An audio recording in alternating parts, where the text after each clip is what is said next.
Okay, we're here today. This is my seeds from mypatriotsupply.com and the unboxing of it. I did open it earlier, so it's not a true unboxing, but I put everything in there. I just wanted to check, make sure everything came. This is how they show up in. Invoice there. You don't need to see all that. I ordered I think it's $102 worth of seeds. It's a few pages. It's just a page that tells me how much I owe. Arugula, I might be saying that wrong, but the arugula was 600 seeds, and it was only $1.50. And they come in these nice little packages. These are the California black-eyed peas. They're aluminum foil. They come with directions on how to do it. They come with the date, the germination percentage, which is 88%, and the U.S. is where they're from. So all of these are grown in the U.S. They're all heirlooms. So anything in this box that you collect seeds from and plant will produce a plant that produces fruit. Most of your non-heirlooms produce a plant, but they don't produce any fruit. Got black-eyed peas, and we'll go through it real quick. Parsley, thyme,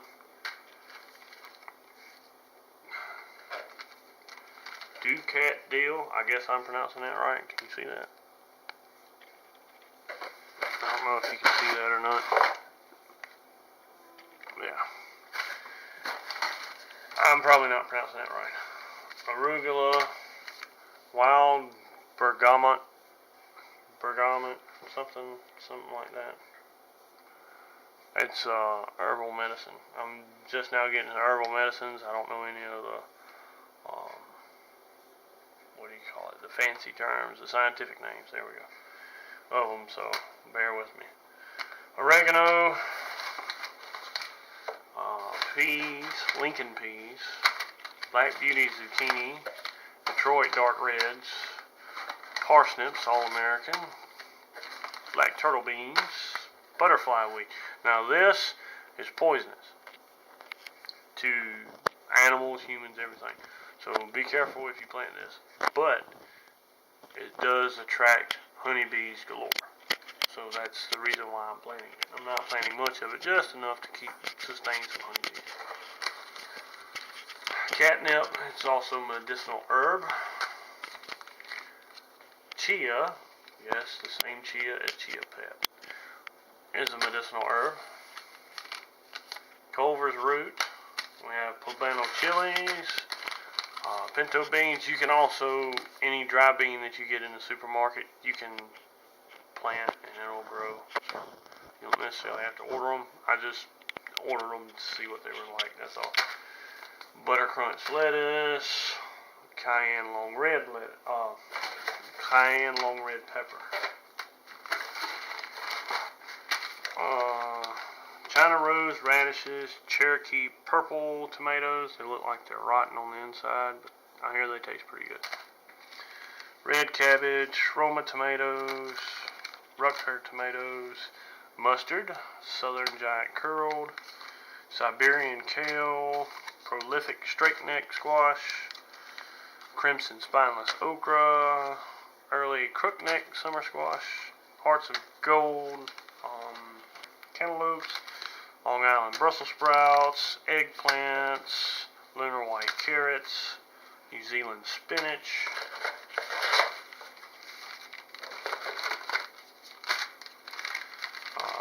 bush beans, chives, onion, anise, hyssop, not real sure how to pronounce that. Medicinal herb also attracts honeybees and butterflies. Borage, the entire plant is edible, and from what I've heard, it tastes sort of like sweet cucumber, if there is such a thing. But Abe Lincoln tomatoes, Anaheim dried chilies, cucumber, lemon cucumbers, lovage, or lovage, however you want to pronounce it. Lemon balm. Yes, I got 2 of those. I forgot to take them off. Lemon mint. Nettle, which is medicinal. Mint, medicinal. And culinary. Mad Dog Skullcap is a medicinal herb. Lavender, of course, is medicinal. Yarrow is very medicinal. Corn, Tucker's corn is very good. It's purple coneflower. I can't remember how to pronounce it, but it's purple coneflower is what it is. This is a medicinal herb. Jeez.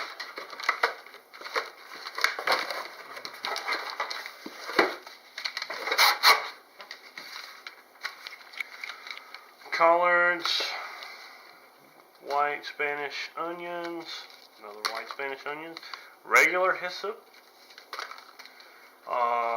culinary and medicinal herb, also attracts honeybees. Celery, Indian tobacco, which is a medicinal herb. Chamomile, medicinal herb. Now, I'm not exactly sure how to pronounce it, so I'm going to butcher it.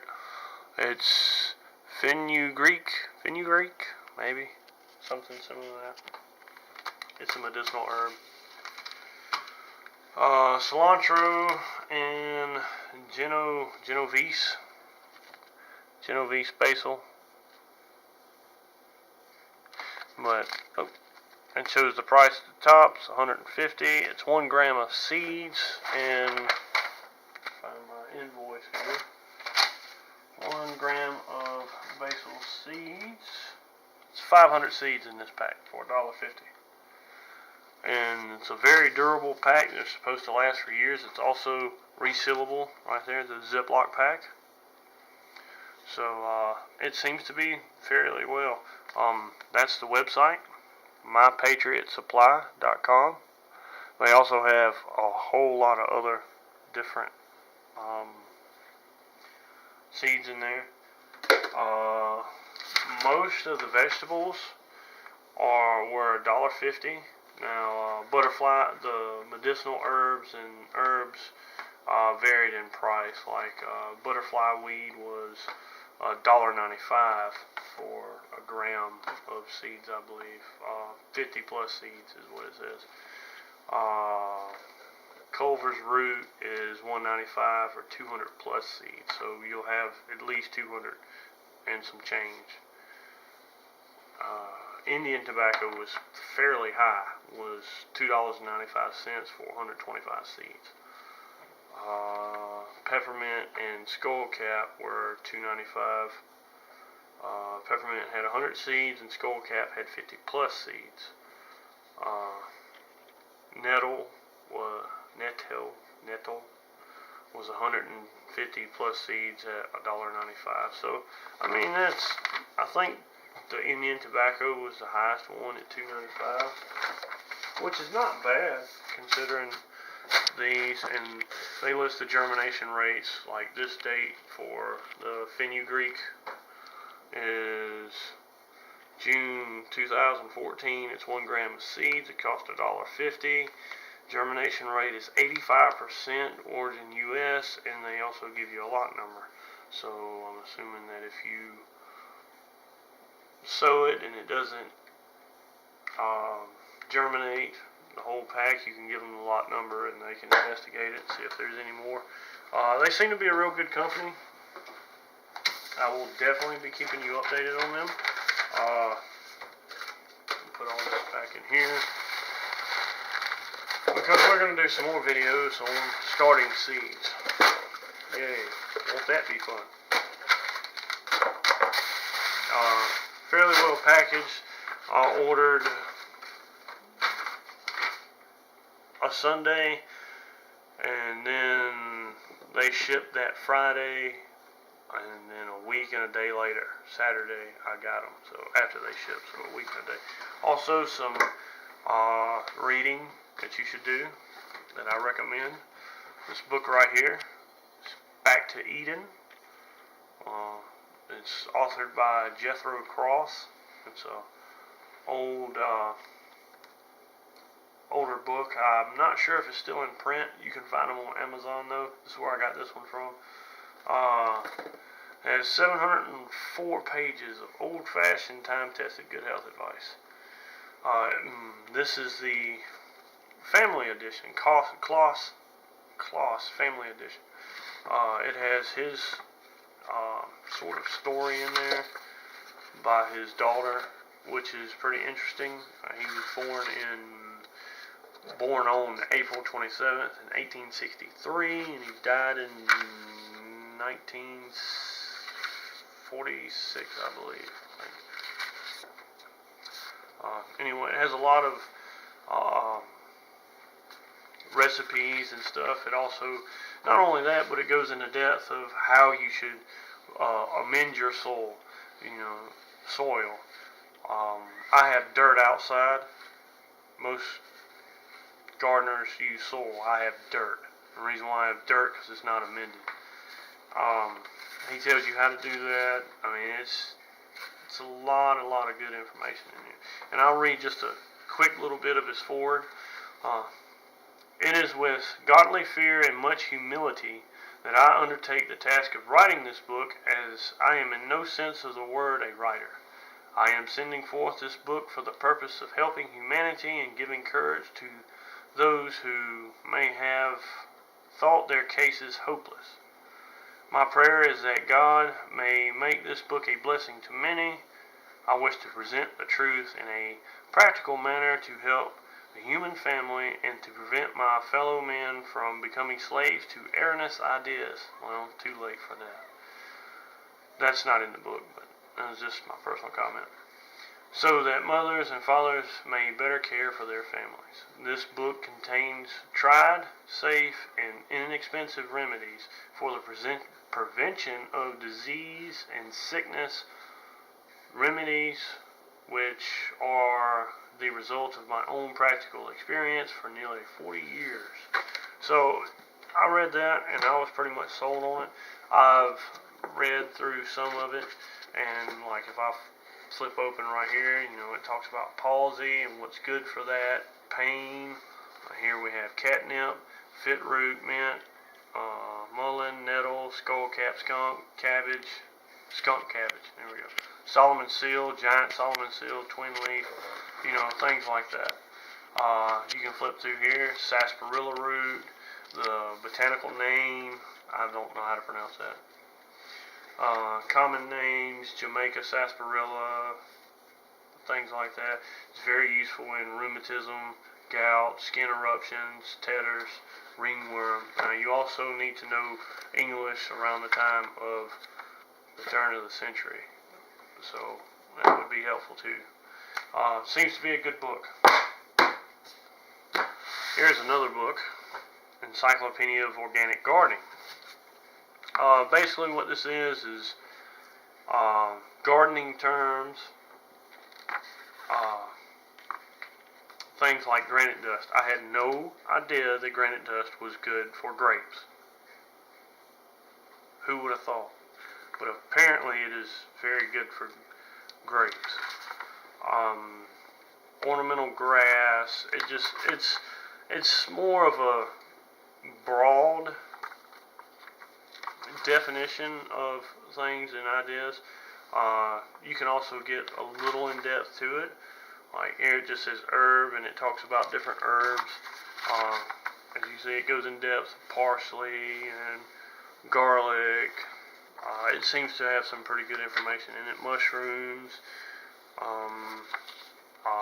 vegetable planter, and this is an old book too, so that's why it looks a little stained. It's well used. Mulch, and this is, like I said, it's organic, and this book is in the 70s. It's by J.I. Rodale and staff from Bodell Press. The dust jacket's missing. It's pretty good. This you can pick up at Tractor Supply. It seems to be fairly good. I haven't read all of it. give or take some of it. You know, the newer books tend to have the propaganda of Washington in it and the EPA and all that crap, where this is bad for you and that's bad for you. So be careful with that. You know, just use some common sense. But it's country wisdom and know-how, everything you need to know to live off the land. It's got recipes in here, zone maps, you know, gardening, crafts, you know, soap making, things of that nature, basket weaving, candle making, cooking. Let's see what else we got. Animals, how to take care of them, different animals, things like that. You can actually make treats for them, recipes for them. Health and well-being, gives you some recipes and some different herbs like lavender and chamomile and lemon verbena and things like that. It seems to be pretty good. I think this was, yeah, it's 20 bucks. This one I have no idea. My dad bought it back in the 70s, so I have no idea. I can't tell you. You can check Amazon or eBay for the prices on this. This, interesting story. I bought off of Amazon. I bought the hardcover for $41. And as you see, that's not a hardcover. Contacted the company. The company was Hippo Books, I believe. And I sent them an email and told them, look, you know, I want the book. I got a paperback. I want a hardcover. Either send me a hardcover, I'll send this back to you, or send me the price difference for it. Either way, I'm pretty satisfied with it. Well, they said they'd want to refund my money, and I didn't want to do that. I wanted the book. So I sent them an email again, the same email again, and then they said they didn't have one to replace it, so if there was anything else they would like to do, let me know. Basically sent them a third email that was long-winded and told them, look, I don't know why you can't read and comprehend my email. It's in plain English. So I boldened it and did some things, and they finally gave me the price difference in the book. But the hardcover went for like $41. That was the cheapest one. That was with shipping. They refunded me $27, so that's what, 13 bucks, somewhere around in there. Which is not bad. That includes shipping too. So, this book, that is also, what edition is that? Sorry about that. I think this is the 5th edition of this. Yes, this is the 5th edition. The original book came out in 1939, but this is a commemorative edition. This is the edition that his family come out with. And it's a larger format, larger type, beautiful, durable, vellum paper, the complete and original text. So it's like having a first run. So, try to look for that edition. If you can't, try to find the oldest edition possible. This book right here is called Back to Basics. Reader's Digest put this out, believe it or not. This is back when Reader's Digest was actually conservative. It's also very interesting. This one was put out in '81. I think, let's see, how many, what version is this? Printing or whatever. I think this may be the first edition. I'm not sure. I could be wrong. If any of y'all know that, Back to Basics by Reader's Digest, and that design, that's whatever version that is. It's pretty good. It tells you pretty much how to homestead, what to look for water, things like that. How to build your house working with stone. Energy from wood, water, wind, and sun. Cold frames, greenhouses, things of that such. I mean, it's a pretty interesting book. It also offers blacksmithing, raising livestock, canning, dehydrating, things of that nature. It even has a recipe for like apple leather, which is dried apples, apple pie, preserving meats and fish. It's a very useful book. Try to get the original edition or this edition. The ISBN is right here. I don't know if you can actually see that. That'll probably help you get that. I'm not sure. My dad bought that also back in the 80s, so I don't know how much they cost, but those are some recommended reading for gardening and such. That'll do it for now. Any questions or comments, leave them down below. And as always, see you on